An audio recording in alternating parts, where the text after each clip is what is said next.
Level 1, the Conscript, Sarbaz. You are 18 years old, and the postman brings a letter that feels heavier than it looks. In the Islamic Republic of Iran, you don't join the military. The military finds you. For the next 24 months, your life is no longer your own.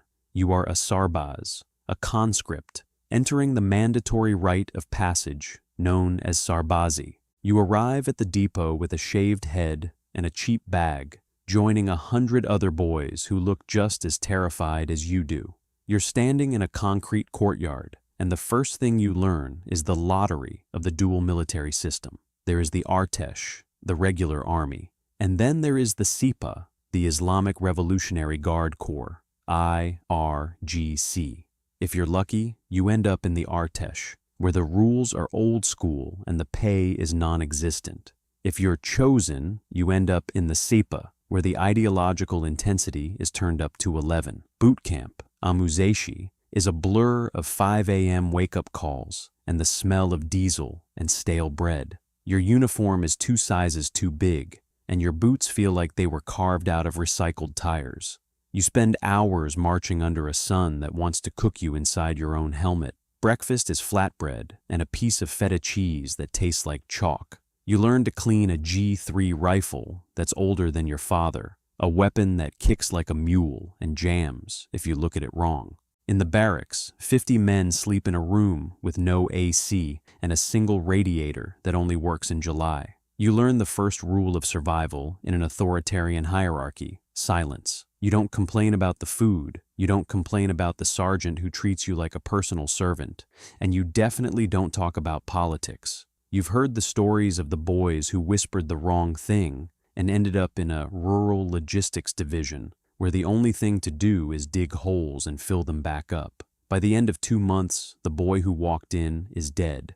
In his place is a creature that can sleep, standing up, and eat anything that doesn't move. Level 2, the border guard. After boot camp, you get your assignment. You're sent to the Sistan and Baluchestan province, the Wild East. Your new home is a small, mud brick outpost overlooking the Afghan or Pakistani border. This is not the glory you saw in the recruitment posters. This is boredom, punctuated by moments of absolute terror. Your job is to stop the suktbar, the fuel smugglers, and the drug caravans. You're patrolling a landscape that looks like the surface of Mars, carrying a rifle with 5 bullets in the magazine and a radio that mostly picks up static. At night, you see lights in the distance, smugglers moving through the mountains. Your orders are simple. If they run, you fire. But you quickly realize the border is a mirror. On one side, you're a soldier of the Republic. On the other, you're just a target for Baluchi insurgents and sun-scorched traffickers.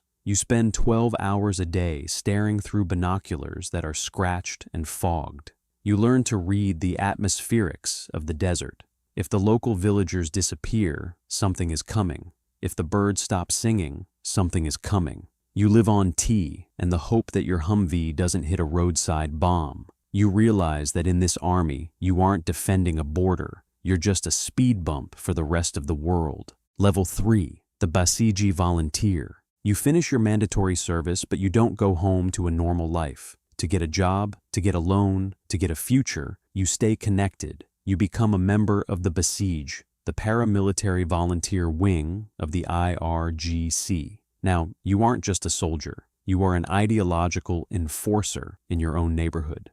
You wear a civilian jacket over a tactical vest. You spend your Friday nights at a local base, usually a room attached to a mosque, drinking tea and waiting for orders. Your job is morality. You stand at checkpoints in Tehran or Shiraz, looking into cars to see if a woman's headscarf is too loose or if a young man is playing Western music too loud. You've become a part of the surveillance machine. You know who in your apartment building prays and who doesn't. You know who watches satellite TV and who has suspicious guests. You tell yourself you're protecting the revolution, but deep down, you know you're just a gear in a system that rewards loyalty over everything else. You're a level 1 strongman in your own block, exercising the tiny bit of power the state has gifted you.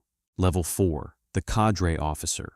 You decide to make it a career. You go to the Imam Ali Military University. You trade your conscript rags for the pressed uniform of a second lieutenant. You've got your gold bar, your pride, and a smile that says you still believe the system makes sense. Reality hits you within a week. As a 2LT in the Artesh, you are the baby giraffe of the Iranian military. You're technically an officer, but you have zero practical experience. And the NCOs who have been in since the Iran-Iraq war look at you like you're a piece of gum on their boot. Your job is to lead a platoon of conscripts who hate you and want to go home. Your life is an endless avalanche of paperwork and ideological political briefings. You spend more time in meetings about Islamic values than you do on the firing range. You realize that your promotion doesn't depend on how well your men can shoot. It depends on how loud you can shout "Death to America" during the morning formation.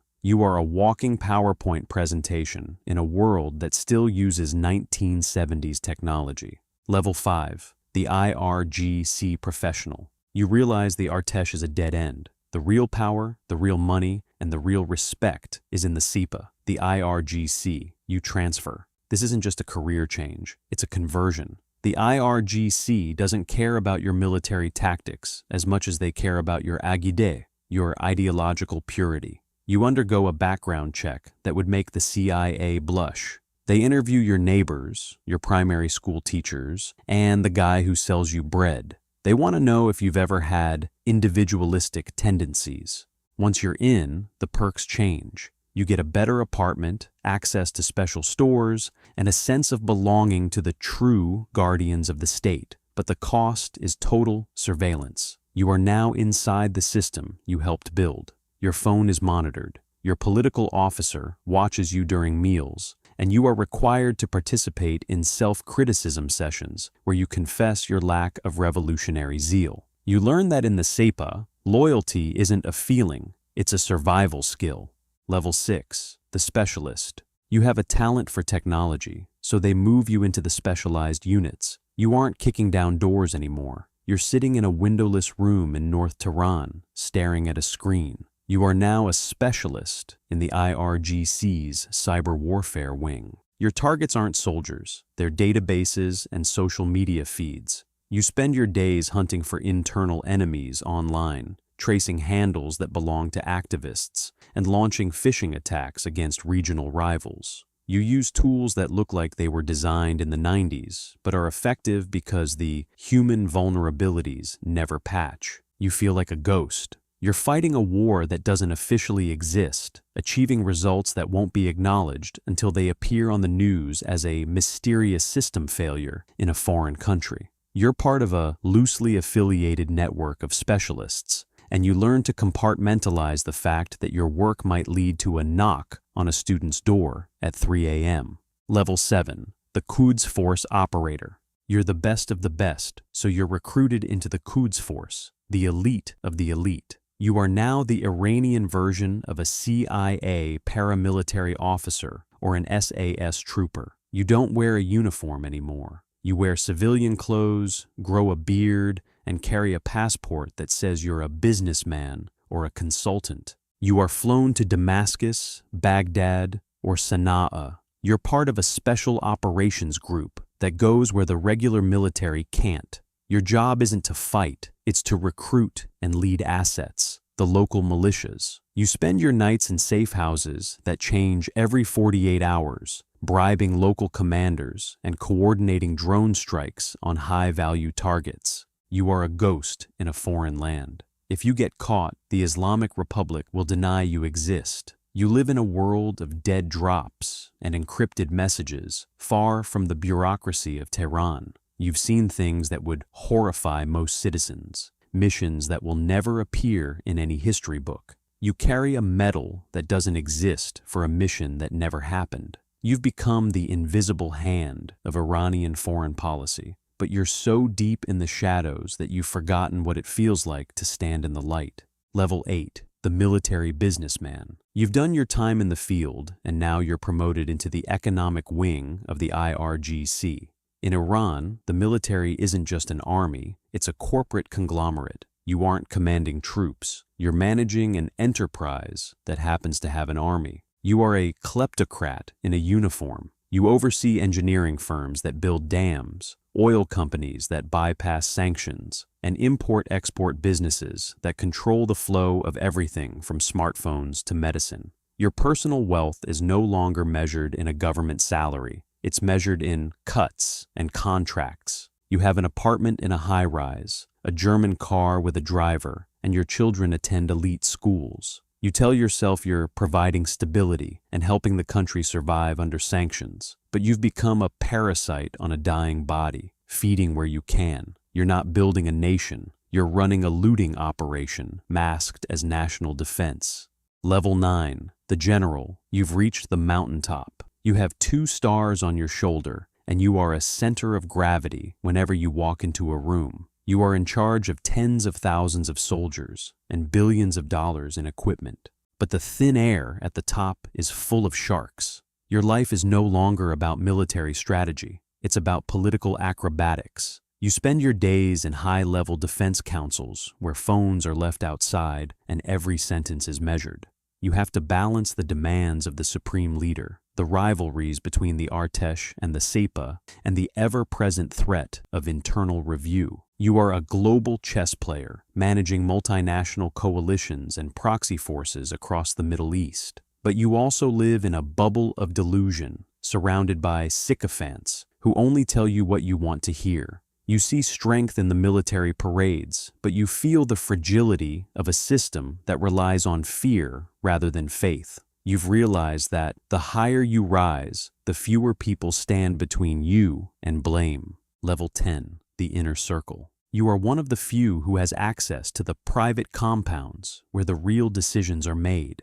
You advise the supreme leader directly on nuclear posture and strategic messaging. You dine on imported wine and live in a guarded residence that is absolute privilege. You feel untouchable. But then something goes wrong. A high-ranking scientist is assassinated in broad daylight, or a major drone facility is sabotaged. The silence that follows is the most terrifying thing you've ever heard. You know someone is being chosen to take the fall. You are called in for a meeting at night. There is no shouting, just questions about fatigue and strategic misjudgment. You realize that the system you defended for 30 years doesn't punish failure, it punishes exposure. You are reassigned to a rural training facility, your name is removed from state media, and your portrait is taken down from the hallways in Tehran. You haven't been executed, but you have been erased. Level 11, the ghost, retirement. You are 60 years old, living in a house in a quiet suburb or a village far from the capital. You have a generous pension and excellent health care, but you are a ghost. The people you worked with are scattered or dead. You can't tell your neighbors where you were for 30 years or why you have scars that don't heal. You wake up at 3 a.m. to walk the perimeter of your property, looking for threats that aren't there, or perhaps they are. You sit in your garden and think about the assets you recruited who were caught and the operations that went wrong. You wonder about the math of the lives you took and whether it ever truly balanced out. You realize that the power was never real. It was just borrowed from the people who chose not to resist. Level 12, the legacy. Someday you will die. There will be a small ceremony, a star on a wall that no one sees, and a medal that sits in a box in your closet because it's too classified to display. But the template you helped create will persist. Somewhere, right now, a 17-year-old boy is staring at a letter from the military, dreaming of adventure and serving his country. He sees the posters of the war gods and thinks he'll be different. He doesn't know about the loneliness or the moral compromises. He will board the bus. He will shave his head. He will start the climb, rung by rung, choice by choice. And the cycle of the Iranian military, the prison where the dictator is also locked, will continue, one breath and one secret at a time. Being a soldier in Iran isn't just about wearing a uniform. It's about navigating a labyrinth of ideology, economics, and survival. Whether you're a conscript in the desert or a general in the inner circle, the weight of the system is always there, pressing down. If you found this deep dive into the ranks of the Iranian military insightful, don't forget to like, subscribe, and hit the notification bell. Let us know in the comments which level surprised you the most. Thanks for watching.